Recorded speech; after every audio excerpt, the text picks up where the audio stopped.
Hola, ¿qué tal amigos? Bienvenidos a un episodio más de la Biblia bajo los lentes. Eh, sí, yo sé que estamos en época especial, estamos en época de fiestas de fin de años y todo lo demás, pero yo no voy a entrar eh, en las rutinas y en los temas de temporada. Hoy día vamos a iniciar una nueva serie que va a tener que ver con el libro de Isaías. Vamos a estudiar, no el libro de Isaías entero, porque son muchos capítulos, 66 capítulos, pero y nos demoraríamos varios años en estudiarlo con la profundidad que nos gusta aquí. Vamos a estudiar los cuatro cantos del siervo, los cuatro cantos del siervo que están eh, en la segunda parte del libro de Isaías. Ya vamos a explicar todo eso. Vamos al texto. Esa. Ok, bueno, como el tema es largo y no complicado, pero tiene muchas aristas, me hice un torpedo. Un torpedo en Chile es las ayudas de memoria, ¿no? Que los estudiantes usan en las pruebas, en los exámenes, en los colegios. Yo nunca lo hice, por supuesto. En fin, el caso es que eh, vamos a estudiar los cuatro cánticos del siervo. ¿Y cuáles son los cuatro cantos del siervo? Los cuatro cantos del siervo son cuatro poemas que se encuentran en los capítulos 42, 49, 50 y una partecita del 52 y todo el capítulo 53 de Isaías. Aquí tienen las delimitaciones oficiales, vamos a decir así, de los cuatro cantos del siervo. La identificación de estos cuatro poemas como unidades independientes es un tema relativamente moderno. Esa división o esa identificación no existe entre los comentaristas clásicos, ni menos en los manuscritos. Los manuscritos, ustedes saben, los manuscritos más antiguos eh, no tienen separación de capítulos ni versículos, mucho menos tienen títulos. No hay ninguno que diga canto primero del siervo, canto segundo. No, no existe eso. ¿Okay? Ahora, la interpretación es difícil. Es difícil y yo diría incluso dudosa por varias razones. La principal de ellas, creo yo, es que en estos poemas el lenguaje es, miren qué curioso, poético. Ahora, esto no es extraño. El, el libro de Isaías completo está escrito en un lenguaje poético. No es prosa común, no es narrativa común. Y eso es lo que hace al libro de Isaías especialmente difícil. Uno nunca sabe muy bien de qué está hablando. Y eh, esto ha motivado que existan varias interpretaciones de los cánticos del siervo. Nosotros vamos a tratar de seguir, como es tradicional en este canal, una interpretación, un análisis contextual. Vamos a tratar que el mismo texto nos hable, nos diga qué está pasando. ¿Okay? Entonces vamos a hacer siempre referencias a otros pasajes del libro de Isaías para que nos cuenten qué está pasando. Ahora bien, los cantos se encuentran, como les dije, en la segunda parte del libro de Isaías. El libro de Isaías se puede dividir, o los académicos lo dividen, en tres secciones. De hecho, las llaman el primer Isaías, el segundo Isaías o Deutero Isaías, y el tercer Isaías o Trito Isaías. Los académicos creen que estas tres secciones fueron escritas por autores distintos en diferentes épocas. Ahora, el Deutero Isaías, que va desde el comienzo del capítulo 40 hasta el final del capítulo 55 de Isaías, es una sección, forma un libro de por sí, es una sección que habla, al comienzo empieza hablando del exilio, del fin del exilio babilónico, que ya había sido un tema al final del libro del primer Isaías. En el capítulo 39, por ejemplo, de Isaías se habla de la caída de Babilonia y todo lo demás. Pero el Deutero Isaías entonces comienza con la liberación del de los judíos, porque es la tribu de Judá, del exilio babilónico, y usa eso como símbolo para después hablar de la redención final de Israel y de la tierra y del retorno de los exiliados de Israel a la tierra. Y en ese sentido, este trecho, este libro del Deutero Isaías, esta sección del libro de Isaías, está muy emparentada temáticamente, quizás no en estilo, pero sí temáticamente, con un capítulo del que yo he hablado aquí hasta el cansancio, hasta el aburrimiento de ustedes, que es el capítulo 30 de Deuteronomios. ¿Ok? Bien, vamos a ver entonces. Entonces, la pregunta principal es quién es el siervo, porque en, en, en estos cánticos del siervo y en general en esta sección del capítulo 40 al capítulo 55 se va a hablar continuamente del siervo de Dios, del siervo de Hashem. En la Reina Valera diría el siervo de Jehová. ¿Ok? Eh, y la pregunta es entonces, la pregunta que surge es ¿quién es este personaje? ¿Quién es este siervo? Entonces veamos, vamos a reducir un poco aquí para poder mirar los textos. Vamos, el texto lo dice, miren el capítulo 41 de Isaías, versos 8 y 9. Dice así, pero tú, Israel, siervo mío eres, tú, Jacob, a quien yo escogí, descendencia de Abraham, mi amigo, porque te tomé de los confines de la tierra, y de tierras lejanas te llamé, y te dije, mi siervo eres tú, te escogí y no te deseché. ¿Quién es el siervo? Bueno, estos dos versículos nos dicen que el siervo es Israel y Jacob. Recuerden que Dios le cambió el nombre a Jacob y le puso Israel. Así es que Israel y Jacob eh, apuntan a lo mismo. Entonces, ¿quién es el siervo? Bueno, fíjense lo que dice el versículo 8. Dice, Israel, Jacob, a quien yo escogí, descendencia de Abraham. Entonces está hablando de Israel como pueblo. Está hablando de Israel como pueblo. Entonces, Isaías 41, 8 y 9 nos dicen, es el pueblo de Israel. El siervo es el pueblo de Israel. Isaías 44, 1, 2.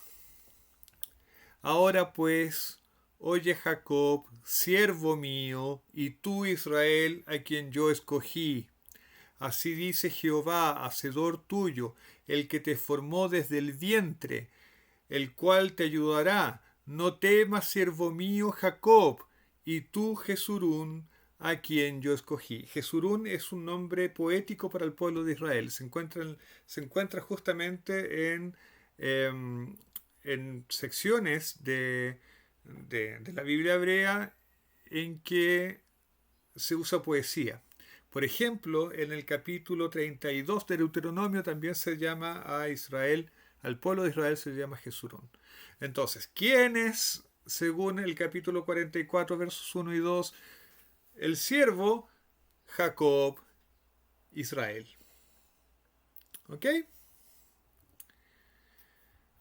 El mismo capítulo 44, versos 21 dice: acuérdate de estas cosas, oh Jacob e Israel, porque mi siervo eres. Yo te formé, siervo mío eres tú, Israel. No te olvides, no te olvides, no te olvides, Israel. Tú eres mi siervo, dice Dios.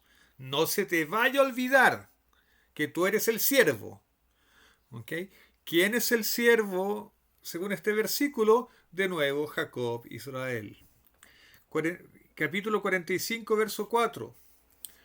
Por amor de mi siervo Jacob y de Israel mi escogido, te llamé por tu nombre, te puse sobrenombre, aunque no me conociste. ¿Quién es el siervo? De nuevo, Jacob, Israel. Isaías 48, versículo 20. Salid de Babilonia, huid de entre los caldeos, dad nuevas de esto con voz de alegría, publicadlo, llevadlo hasta lo postrero de la tierra, decid, redimió Jehová a Jacob su siervo. ¿Quién es el siervo? Jacob, nuevamente el pueblo de Israel. Lógicamente el contexto nos dice que es el pueblo de Israel, porque es el pueblo de Israel, ¿no es cierto? El que estaba cautivo en Babilonia, no Jacob como persona.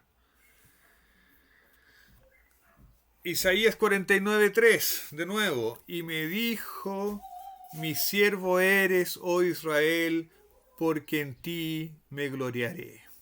¿Quién es el siervo? Israel.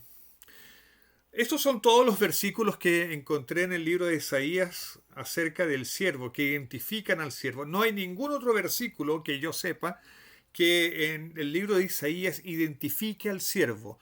Todos son este versículo. ¿Y en qué concuerdan todos estos versículos?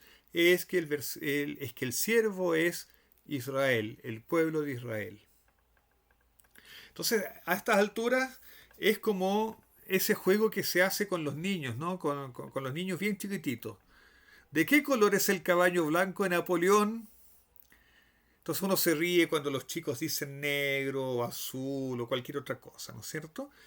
Bueno, aquí es exactamente lo mismo. Tenemos, no sé, 1, 2, 3, 4, 5, 6, 7, 8 versículos en el libro de Isaías.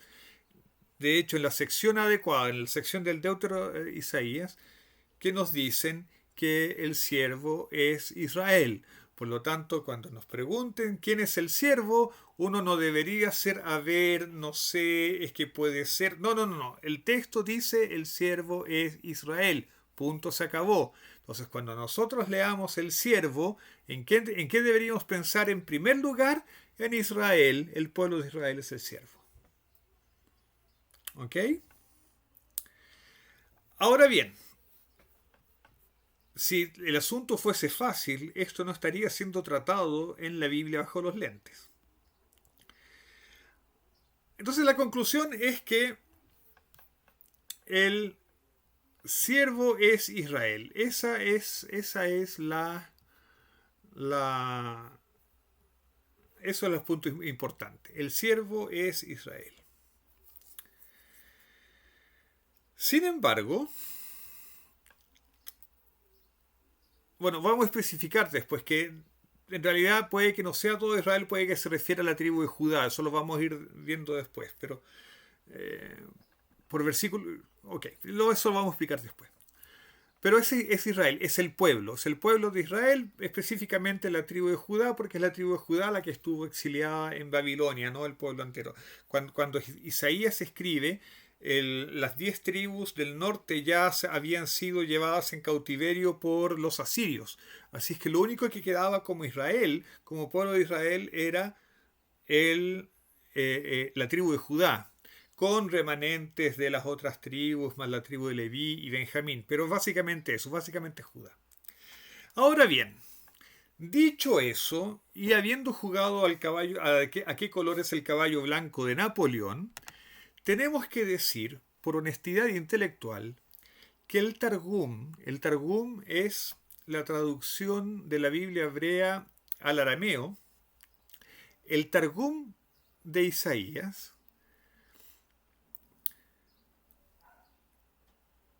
dice explícitamente que el siervo es el Mesías.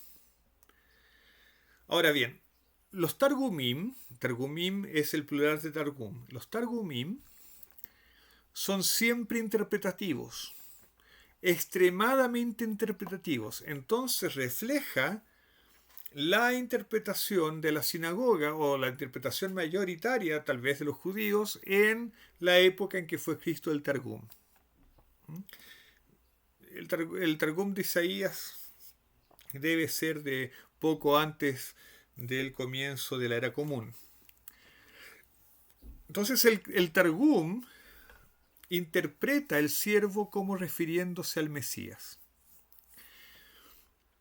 Y algunos comentaristas clásicos bien importantes como Rashi y como Nachmanides, también identifican al siervo como el Mesías. Ahora, pero aquí tenemos que tener cuidado. El texto de Isaías no dice que el siervo sea el Mesías. El texto dice el siervo es Israel, el pueblo de Israel. Interpretar al siervo como Mesías es ir más allá de lo que dice el texto. Entonces uno lo puede entender como una aplicación o como una interpretación alegórica, pero no es el sentido simple del texto. Evidentemente, también está la interpretación cristiana. El Nuevo Testamento y toda la tradición cristiana va a aplicar los cantos del texto a Jesús. Van a leer a Jesús en los cantos del texto. En los cantos del siervo. Van a leer a Jesús en los cantos del siervo. Lo que es un procedimiento usual del Nuevo Testamento, vamos a decir entre paréntesis.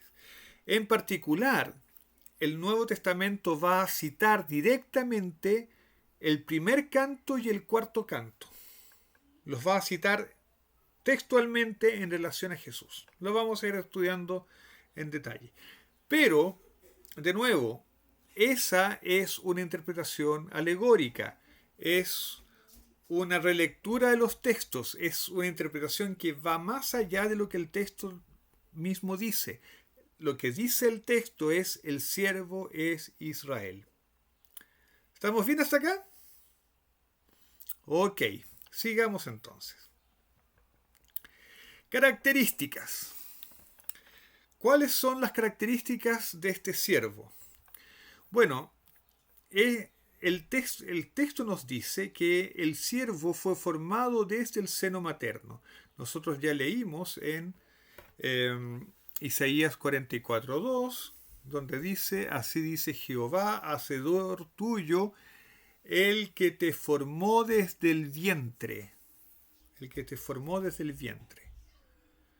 Entonces, este siervo, que es Jacob, que es Israel, que es el pueblo, de él se dice, recordemos, el lenguaje que se usa es el lenguaje poético, de él se dice que Dios lo formó desde el seno materno, es decir, Dios es el responsable del origen del pueblo, del siervo.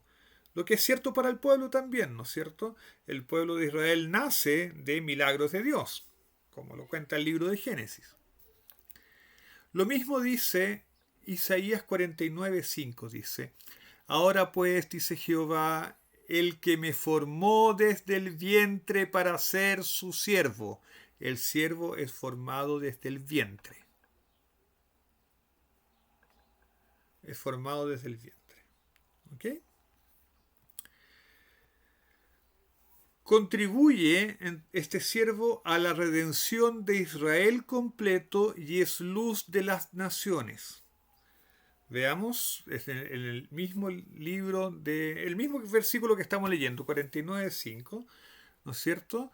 Dice, me formó desde el vientre para ser su siervo, para hacer volver a él a Jacob y para congregarle a Israel porque estimado seré a los ojos de Jehová, y el Dios mío será mi fuerza.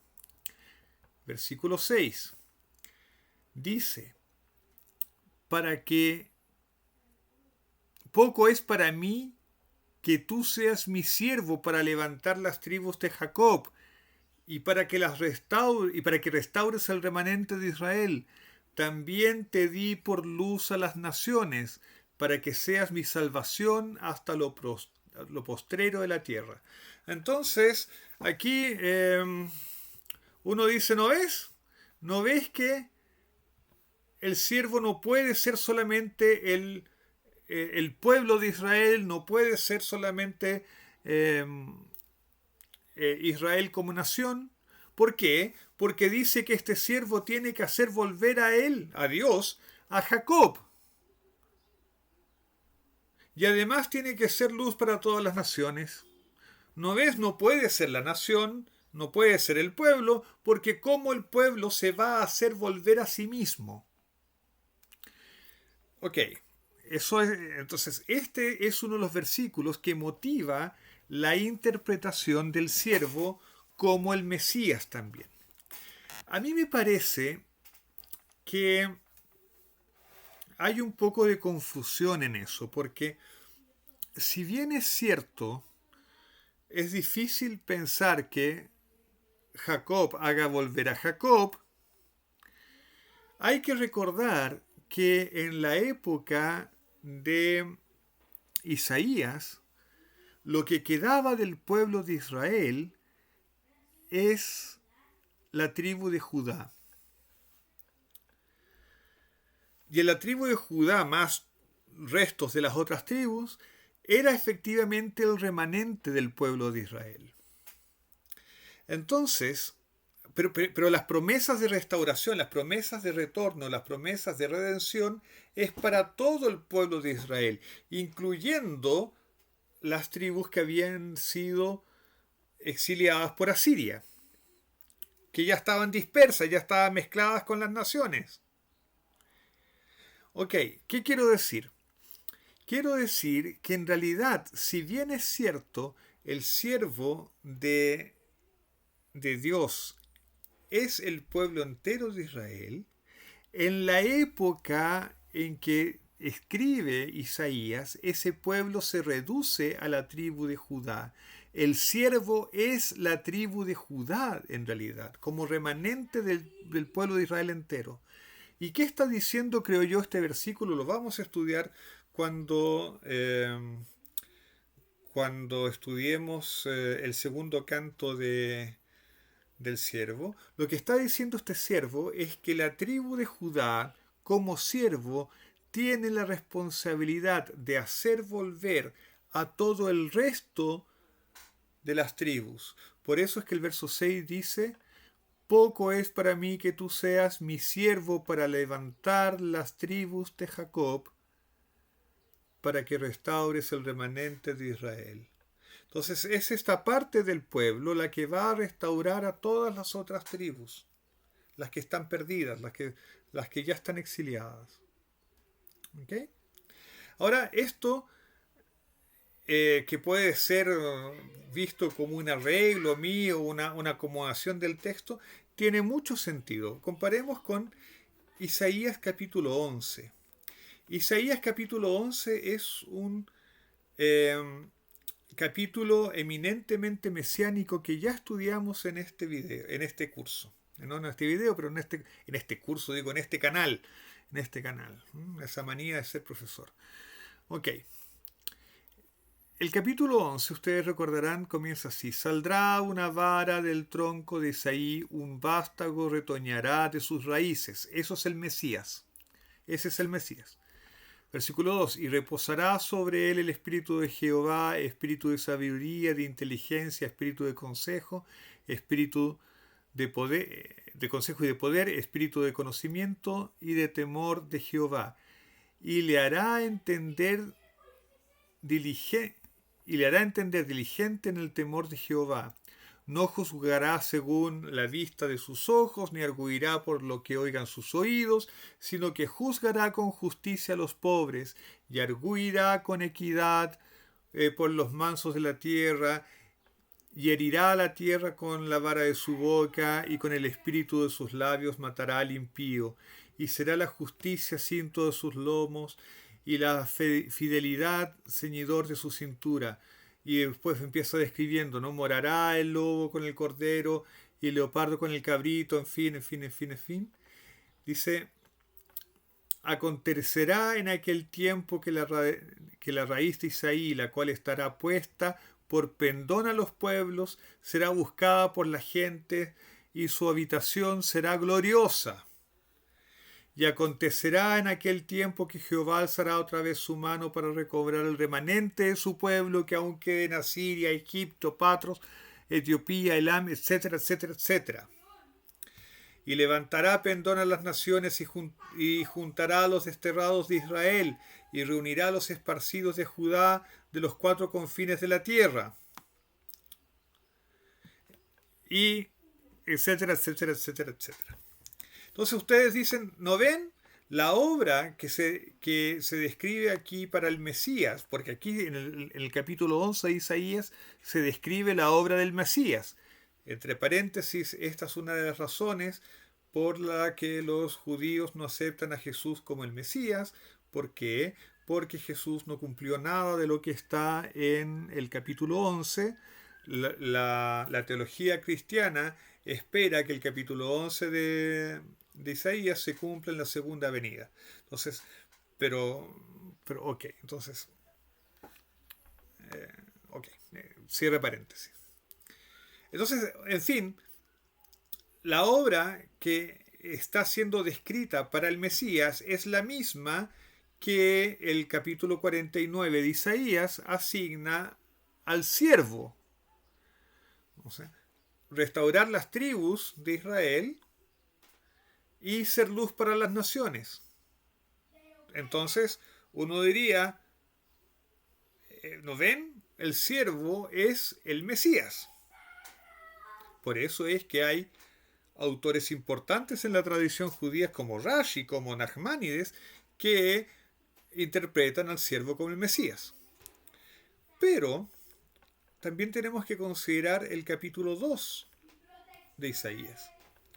Y el capítulo 2 de Isaías, que también hemos estudiado en este canal, dice: lo que vio Isaías, hijo de Amós, acerca de Judá y de Jerusalén. Aquí no está hablando del Mesías, aquí está hablando del pueblo, de lo que va a suceder con el pueblo. Entonces dice el versículo 2: acontecerá en lo postrero de los tiempos que será confirmado el monte de la casa de Jehová como cabeza de los montes, y será exaltado sobre los collados, y correrán a él todas las naciones.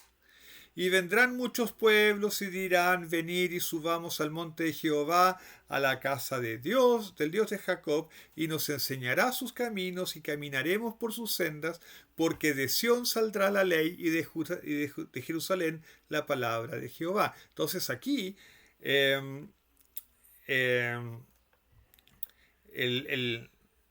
pueblo de Dios, ¿no es cierto? El pueblo de Judá, vamos a decir así, es colocado como luz a las naciones, porque van a enseñar los caminos de Dios. Van a enseñar los caminos de Dios. Y ese juzgará, que está en singular, se refiere al monte de la casa de Jehová, que es una forma de referirse a Jerusalén y a Judá en su totalidad. Y juzgará entre las naciones, y reprenderá a muchos pueblos, y volverán sus espadas en rejas de arado, y sus lanzas en hoces. No alzará espada nación contra nación, ni se distraerán más para la guerra. Venid, oh casa de Jacob, y caminemos a la luz de Jehová, etcétera, etcétera. El capítulo sigue, pero ya cambia de tema. Entonces, el pueblo, Judá y Jerusalén, también realizan las acciones de las cuales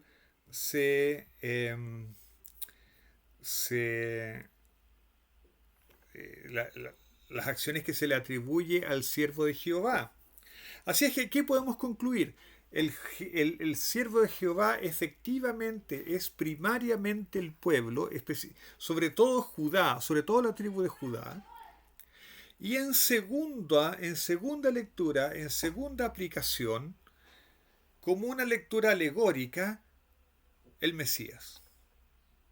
¿Okay? Además, se dice que el siervo sufre y a través de ese sufrimiento es que se convierten las naciones. Veamos Isaías 49:7, dice, y así ha dicho Jehová, Redentor de Israel, el santo suyo, al menospreciado del alma, al abominado de las naciones, al siervo de los tiranos. Verán reyes y se levantarán príncipes y adorarán por Jehová, porque fiel es el Santo de Israel, el cual te escogió. Aquí Dios le está hablando a su pueblo, menospreciado, abominado de las naciones, siervo de los tiranos. ¿Por qué siervo de los tiranos? Porque está en el exilio. Pero Dios va a actuar en ese pueblo. Dios, que es el Redentor de Israel, va a actuar en el pueblo de Israel, va a actuar en Judá, y eso lo van a ver los reyes, y se levantarán los príncipes y adorarán a Jehová, van a adorar a Dios. Se van a postrar ante Dios. Creo que la Biblia de las Américas tiene una traducción. Dice, lo verán reyes y se levantarán príncipes y se prostrarán a causa del Señor que es fiel, del Santo de Israel que te ha escogido. Es una traducción un poco más clara y más apegada al texto hebreo. Entonces, es a través del sufrimiento del pueblo y la actuación de Dios en ese pueblo despreciado, que finalmente es redimido y exaltado, que las naciones lo van a ver y van a creer finalmente en Dios y se van a volver a Dios. Y finalmente, otra característica que tiene el siervo, además de ser instrumento para la redención de Israel como un todo y de las naciones, es que es un ente colectivo tratado como un individuo. Y esto es importante porque hasta aquí, sobre todo con las dos últimas características que hemos dado, uno podría decir, pero eso calza perfectamente con el Mesías y la audiencia cristiana de este canal va a decir, pero calza perfectamente con Jesús. Bueno, hay una característica que tiene el siervo, es que es claramente un ente colectivo que es tratado como un individuo. Eso queda muy claro en el capítulo 43 de Isaías, en el versículo 10. Dice, es Dios que le está hablando al pueblo.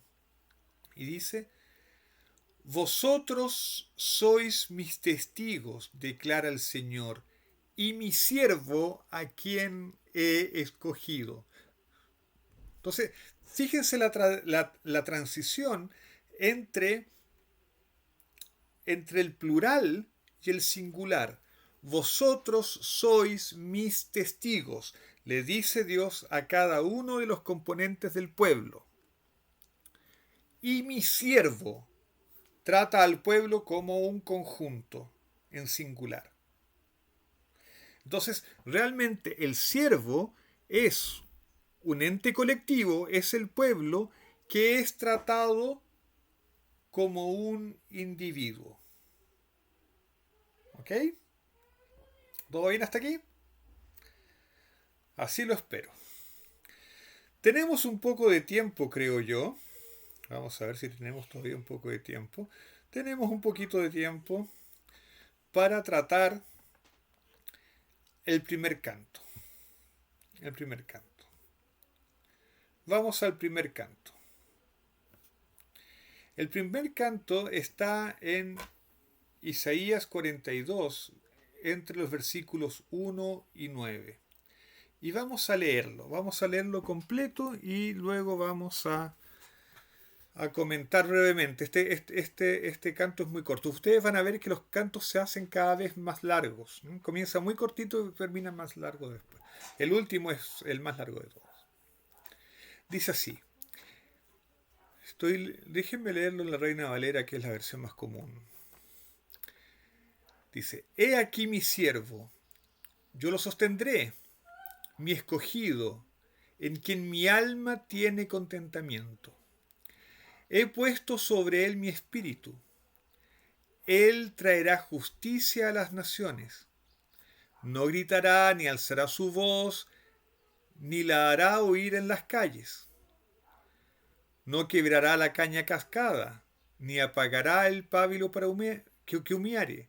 Por medio de la verdad traerá justicia. No se cansará ni desmayará hasta que establezca en la tierra justicia, y las costas esperarán su ley. Así dice Jehová Dios, creador de los cielos, y el que los despliega, el que extiende la tierra y sus productos, el que da aliento al pueblo que mora sobre ella, y espíritu a los que por ella andan. Yo, Jehová, te he llamado en justicia, y te sostendré por la mano, te guardaré y te pondré por pacto al pueblo, por luz a las naciones, para que abras los ojos de los ciegos, para que saques de la cárcel a los presos, y de casas de prisión a los que moran en tinieblas. Yo, Jehová, este es mi nombre, y a otro no daré mi gloria, ni mi alabanza a esculturas. He aquí que se cumplieron las primeras cosas, y yo anuncio cosas nuevas. Antes que salgan a luz, yo os las haré notorias. Ok, ese es el cántico. Este cántico es muy importante en la tradición cristiana. En el Nuevo Testamento es citado literalmente en Mateo, capítulo 12, versículos 18 al 20, es citado textualmente en relación a Jesús. El contexto es la sanación de el hombre que tenía la mano seca en la sinagoga. Y Mateo cita el comienzo del primer canto como habiéndose cumplido en las curaciones, en las sanaciones que hacía, en los milagros que hacía Jesús. Eso. Lo que es curioso, porque el comienzo del primer canto enfatiza la obra que el siervo va a tener en relación a los gentiles. Y lo que Jesús hace en la sinagoga es curar a un judío. Entonces, ok, es medio raro, pero Mateo hace eso, ¿no? Hace cosas raras, Mateo. También esta frase, la frase mi escogido, en quien mi alma tiene contentamiento, es citada en los relatos de bautismo de Jesús. En los relatos de bautismo de Jesús, en los 3 evangelios que cuentan el bautismo, porque Juan no lo cuenta, en Marcos, en Mateo y en Lucas, se escucha una voz del cielo que dice: este es mi Hijo amado, en quien me complazco. Esa en quien me complazco viene de la frase en quien mi alma tiene contentamiento del primer canto. ¿Okay? Ahora, el siervo, según este primer canto, trae justicia. Eso quiere decir, en primer lugar, que juzga a las naciones, y en definitiva también restaura a las naciones, porque las restaura a un relacionamiento correcto con Dios. Y como ya vimos, esa es una obra del Mesías, pero también es una obra de Judá, En Isaías capítulo 2 lo dice en relación a la tribu de Judá. Así es que este canto anuncia cuál es la obra esencial del siervo. La obra esencial del siervo es traer la redención al mundo. Es traer, digamos, traer Dios al mundo, si ustedes quieren. Y hacer que todo Israel es parte del que está asimilado y el que además del siervo que es la tribu de Judá, ¿no es cierto?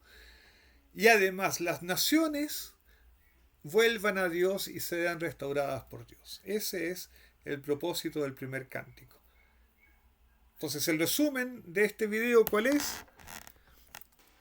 El texto nos enseña, en primer lugar, que el siervo de Dios, es el pueblo de Israel, en especial la tribu de Judá, que es la que sobrevive, ¿no? La que sigue todo el proceso hasta el fin de los tiempos.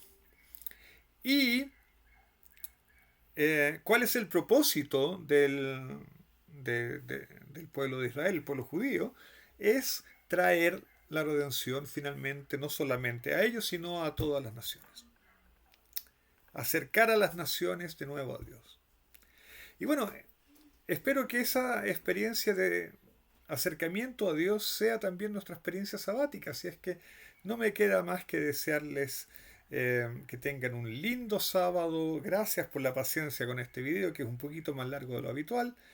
Y Shabbat Shalom. Que tengan todos un muy feliz sábado. Nos vemos en la próxima con el segundo cántico del siervo. Nos vemos. Chao, chao.